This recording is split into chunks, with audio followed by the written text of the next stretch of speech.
아이들에게 좀 감성을 개발시키고 싶다 하는 의욕하고, 또 하나는 창의성도, 그리고 YWCA 어린이집에 대한 디자인 분석.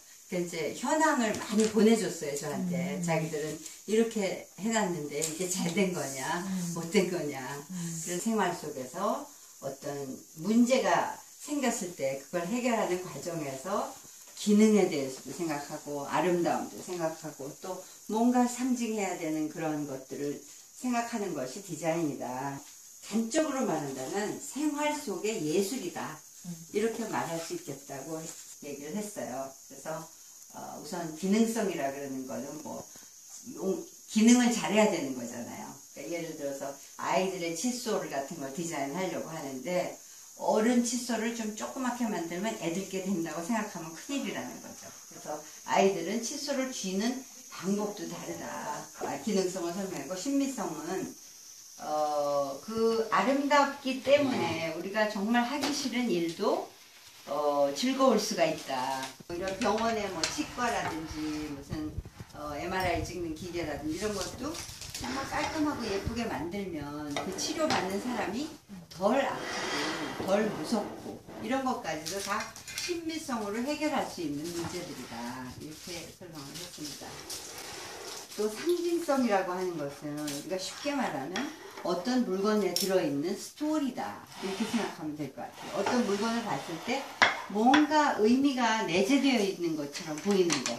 이거는 알렉산드로 맨디니가 디자인한 그 와인 오프너로 너무 세계적으로 유명하잖아요.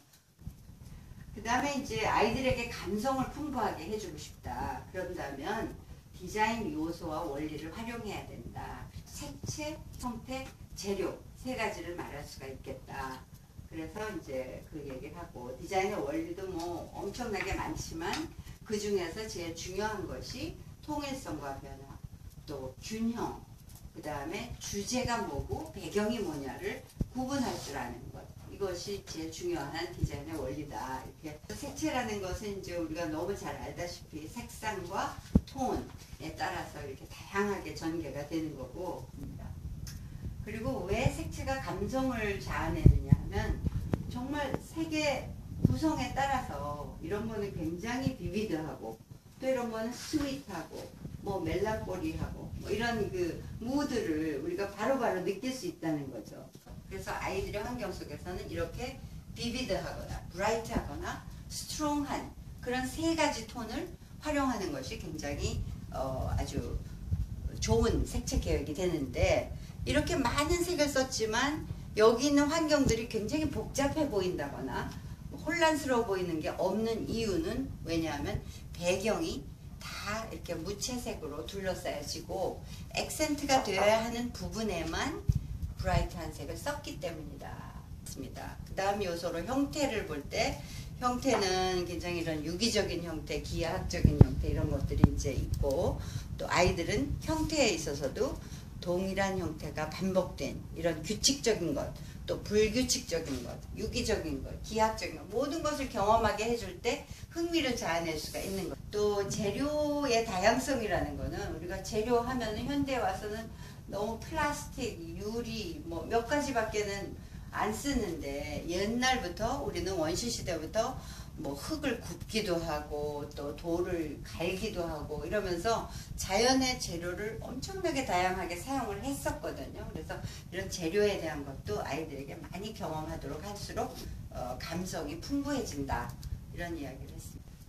네, 그 다음에 이제 디자인의 원리에서 항상 중요하게 다루어져야 하는 게, 통일성이 너무 많으면 지루하고 변화가 너무 많으면 산만하고, 그렇기 때문에 이 아무리 다양한 것이 있어도 이런 구성이 계속 진열되면 통일성 있게 느껴지죠. 변화는 지속적으로 생기지만 그 이유는 다 똑같은 요소로 이루어졌다는 거죠. 이것처럼 뭔가 공통된 요소가 있을 때 우리가 그것을 통일성이 있다라고 말한다는 거죠.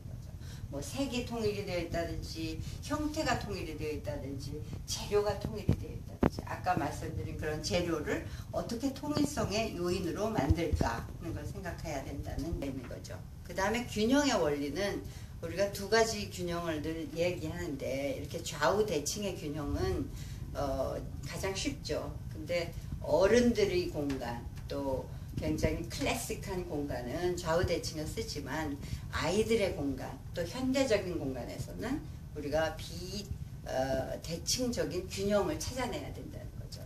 주제와 배경이라는 것은 우리가 항상 생각해야 되는데, 이거 그 figure and ground라는 원리를 설명하기 위해서 여러 가지 그림들이 있어요. 우리는 너무나 친숙하게 많이 알지만 제일 많이 하는 게 이거죠.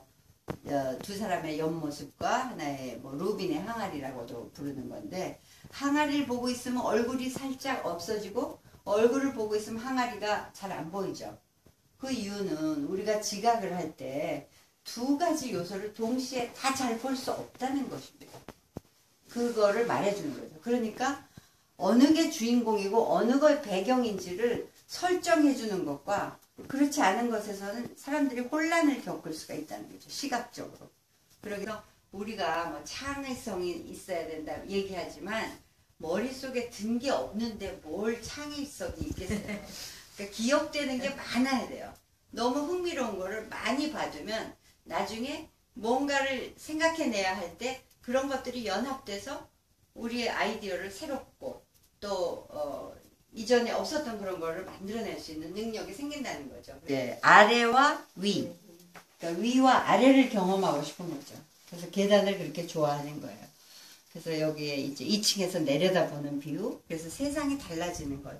내가 어느 높이에서 보는 것에 따라서 와, 이렇게 공간이 다르게 보이는구나 하는 걸 느끼게 해주는 게 중요하고요. 만일에 그렇게 2층 공간을 해줄 수가 없는 경우라면 단지 두세 개의 계단이라도 요 올라가서 무대 위에 있는 것 같은 그런 느낌, 또 아래로 마루에 내려오는 느낌, 또 이렇게 이 안을 통과하는 느낌, 이런 것을 변화를 주는 것은 굉장히 공간 디자인에 중요하다고 합니다. 것이죠. 또 어린이집이 이렇게 엘리베이터를 타고 고층 빌딩 속에 있는 경우들도 있잖아요. 그랬을 때 엘리베이터에서 딱 내리는 순간 정말 색이라든지 여기서 뭐 해가 뜨고 뭐 이런 아주 독특한 그런 환경이 돼주는 거. 천장에는 이런 별자리 같은 것을 만들어서 와, 이제 우리 집에 왔다 라고 느끼게 해주는 거는 정말 뭐 고층 빌딩이라 안 될 것도 없고 이제 어떻게 노력하느냐에 따라서 할 수 있다는 거죠. 그래서 YWCA의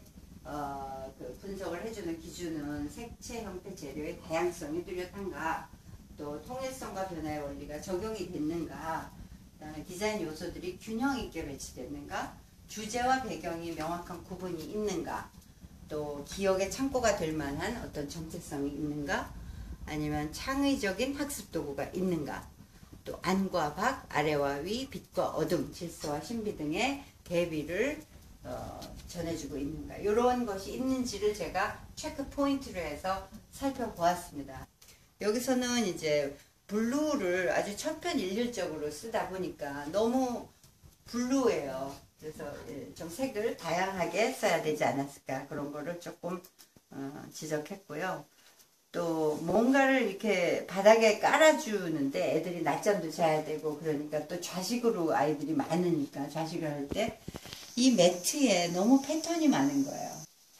그리고 뭐가 액센트를 줘야 되는지에 대해서 이제 별로 관심이 크게 없었던 것 같기에 YWCA의 그 어린이집인데 다 달라요.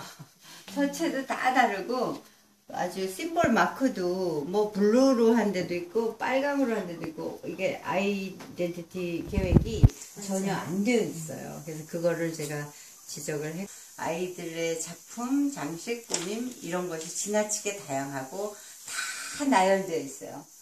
대표적인 것만 보여주면 되는데 너무 많이 나열되어 있어서 선별적으로 전시하는 것이 정돈된 환경을 만들어 주겠다. 그 다음에 벽지나 바닥 매트, 가구 등에는 가능한 패턴을 지향하고 활기찬 색채를 활용하는 게 좋겠다. 이렇게 결론을 맺고 강의 끝났습니다. 감사합니다. 네, 뭐 이제 비전문가들을 위한 내용이라서 여러분들한테 크게 도움이 됐는지는 모르겠으나 저희가 더 메모를 열심히 했어요. 아유.